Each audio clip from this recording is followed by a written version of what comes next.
members of Germany's Social Democrats at the party's headquarters in Berlin. Angela Merkel persuaded the Social Democrats to sign up for a coalition government. John McDougall, Agence France Presse, Getty Images Frankfurt. The German economy could hardly be in better shape as Angela Merkel formally begins her fourth term as Chancellor Wednesday. Unemployment is almost non-existent, stock prices are at record highs, and there is almost no inflation. But the political compromise that allowed Merkel to remain in power could bring that boom to an end. She had to bend to demands from her party's junior coalition partner, and agree to roll back deregulation that, since 2005, has unleashed the country's economy.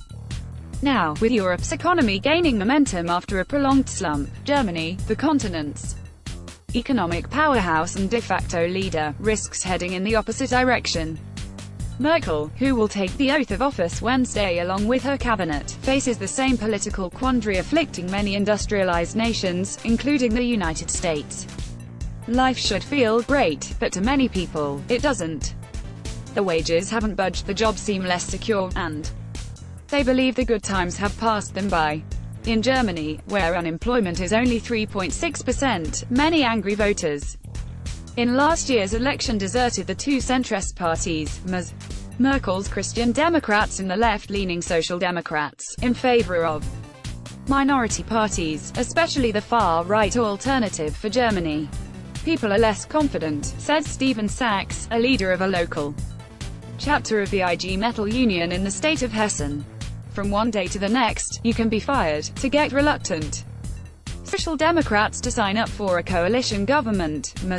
Merkel made concessions that critics say would take Germany back to a time when the country looked more like France, with rules that protected workers from dismissal, provided a broad safety net, and squashed entrepreneurship and growth.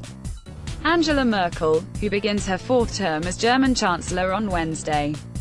Felipe Trueba, European press photo agency. The power-sharing agreement gives the Social Democrats more influence over policy than in their previous coalition, which ruled until elections last year. In particular, Merkel ceded the finance minister in control of the purse strings to the left-of-center party, which is likely to relax the strict fiscal discipline that prevailed under Wolfgang Schäuble. Schäuble, the finance minister from 2009 until he resigned last year, was a dominant figure not only in Germany but throughout Europe, where he enforced the austerity imposed on crisis countries like Greece and Portugal in return for Eurozone aid. Austerity measures in the wake of the financial crisis largely involved shrinking government spending, by trimming pensions and cutting social programs, as a way to rein in budget deficits.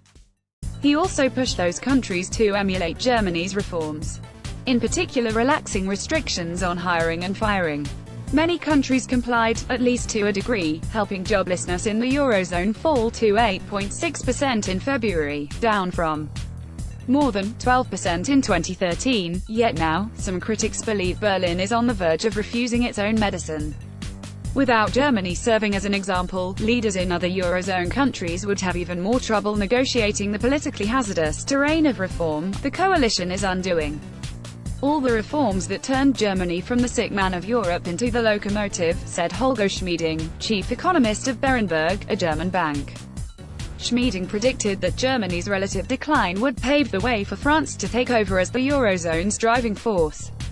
France is roughly where Germany was at the beginning of the 2000s, and Emmanuel Macron, the French president, has begun his own, albeit fitful, reform drive.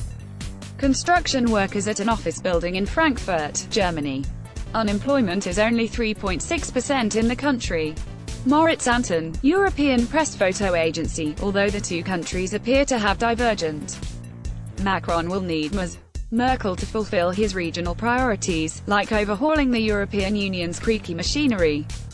Indeed, the increased power of the Social Democrats, who have advocated greater investment spending and are resolutely pro-European, could serve to support